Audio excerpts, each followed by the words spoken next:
At the same time, there's been a lot of growth. You guys also had a bit of a tragedy lately or recently. There was a fire that sort of destroyed a number of businesses and properties in the Uptown Lexington area.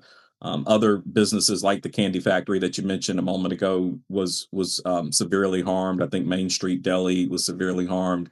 From my understanding, Shoto, the Japanese restaurant, was pretty much destroyed. So I think they're totally closed. What was the initial reaction, Newell, just from around town, about the recent fire and some of the devastation in Uptown? Well, just like in any small community, the very first initial reaction was anyone harmed, anyone. And we were so fortunate, AC, that the police and fire, everyone was safe as far as that. It happened so late at night. The buildings were all vacant. So the damage was material. It was not any loss of life. So we were so fortunate of that. But but truly, we lost an entire block.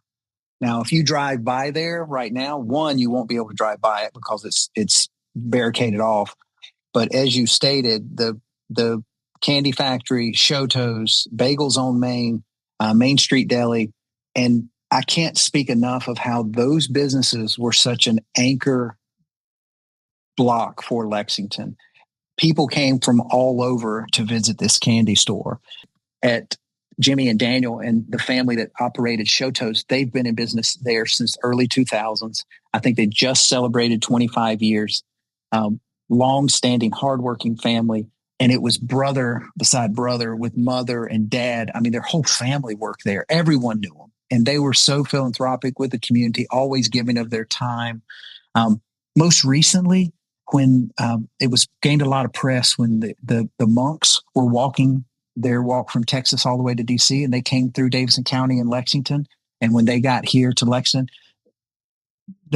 Daniel and his brother fed them. Shoto's was right there. I mean, they're just wonderful, wonderful people. Tanya, who operates Bagels on Main, she's about 5 years into her business and hardworking, and our only bagel shop in town that we had. And then you got Main Street Deli, that was a third generation family operating that.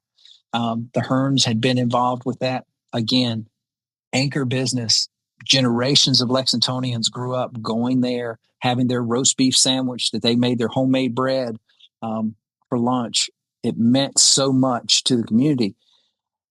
The reaction was, I'm serious, AC. People were crying. I mean, just tears. It just